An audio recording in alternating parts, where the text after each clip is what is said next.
What was this place? So much room for whatever was here.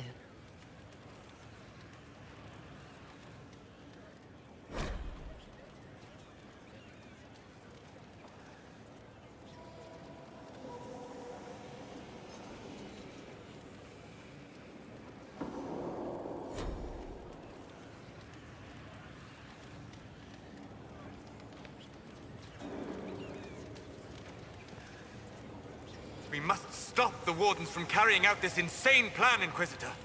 To seek out these old gods deliberately, in some bizarre attempt to preempt the Blight. Grey Wardens have always been dangerous. They care for nothing beyond stopping the Darkspawn. Like a fair maiden chasing a butterfly off a cliff. Except if you don't stop them, we'll all fall. Those fools and duty.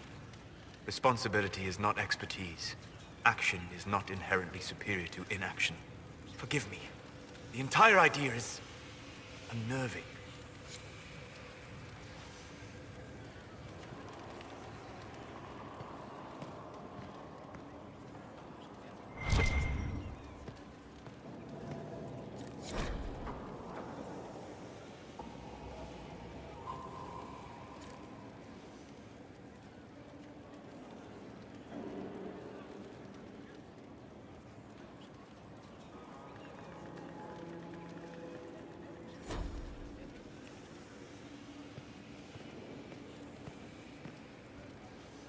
My friend.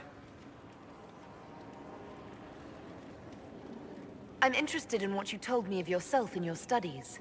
If you have time, I'd like to hear more. You continue to surprise me. All right, let us talk. Preferably somewhere more interesting than this.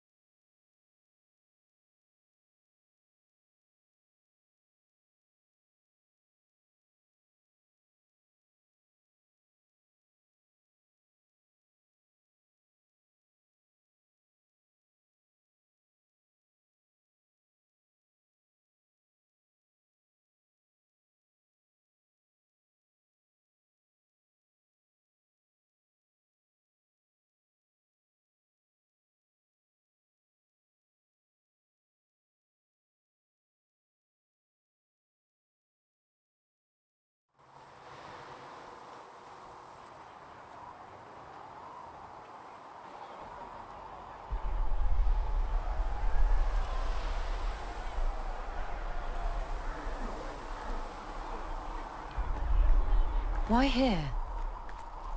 Haven is familiar. It will always be important to you. We talked about that already.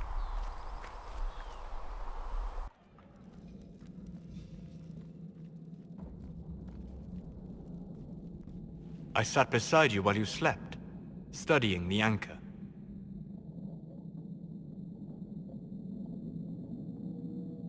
How long can it take to look at a mark on my hand? A magical mark of unknown origin? Tied to a unique breach in the veil? Longer than you might think. I ran every test I could imagine. Searched the Fade, yet found nothing. Cassandra suspected duplicity. She threatened to have me executed as an apostate if I didn't produce results.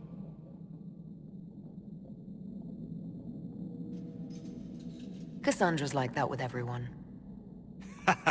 Yes. You were never going to wake up? How could you? A mortal sent physically through the Fade. I was frustrated, frightened. The spirits I might have consulted had been driven away by the breach. Although I wished to help, I had no faith in Cassandra, or she in me. I was ready to flee. The breach threatened the whole world. Where did you plan to go? Someplace far away, where I might research a way to repair the breach before its effects reached me. I never said it was a good plan. I told myself, one more attempt to seal the rifts. I tried and failed. No ordinary magic would affect them. I watched the rifts expand and grow, resigned myself to flee, and then...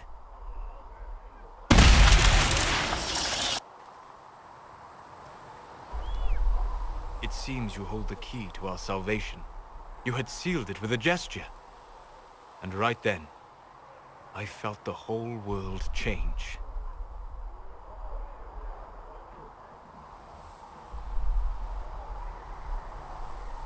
It was that impressive to see me awake. You had walked in the Fade. I have explored the Fade more than anyone alive. But even I can only visit in dreams. But you might have been able to visit me here while awake. What do you mean? Where do you think we were?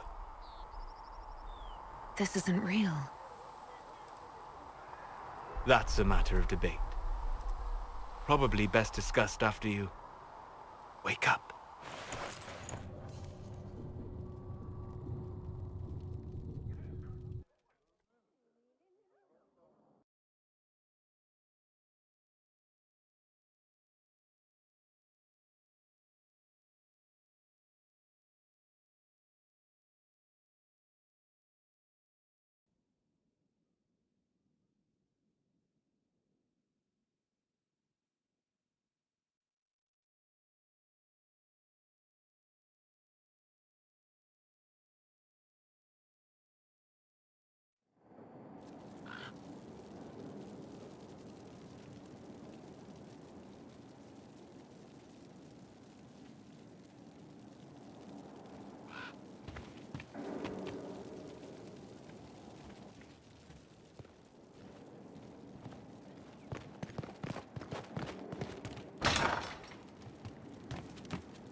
Sleep well?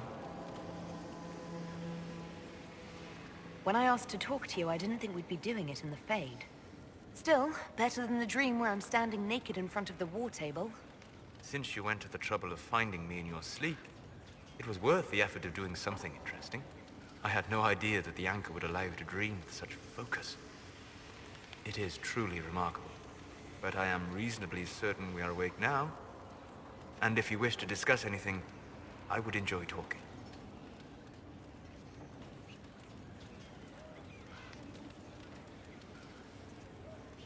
I need to know more about Corypheus. We spoke of this on our travels to Skyhawk. What more can I tell you? Cassandra and Varric seem more familiar with our adversary. You've given me good counsel before. I could use some now. My apologies, Inquisitor. My poor manners shame me. I claim no secret wisdom, but I will guess as best I can.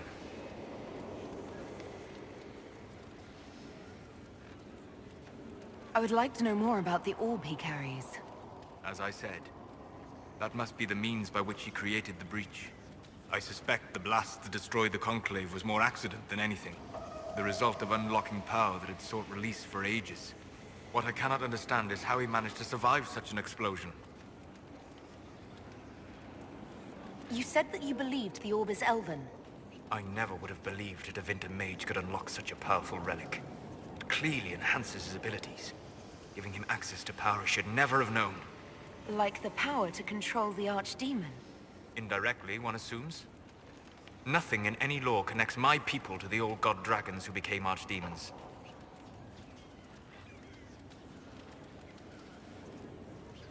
What can you tell me about the source of Corypheus's power? According to the law, the ancient Magistars of Devinter received guidance from the old gods.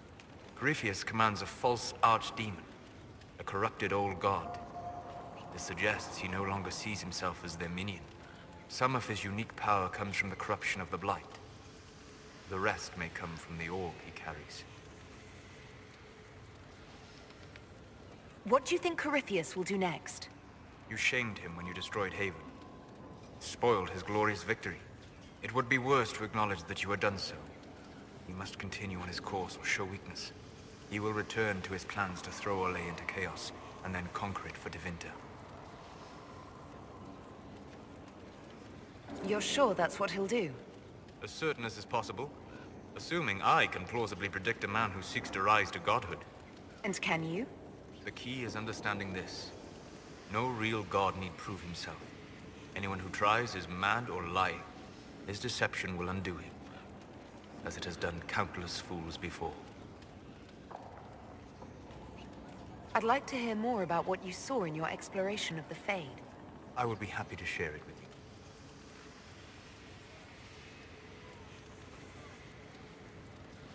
Tell me about a spirit you encountered. I met a friendly spirit who observed the dreams of village girls as love first blossomed in their adolescence. With subtlety, she steered them all to village boys with gentle hearts, who would return their love with gentle kindness. The matchmaker, so I called her. That small village never knew its luck.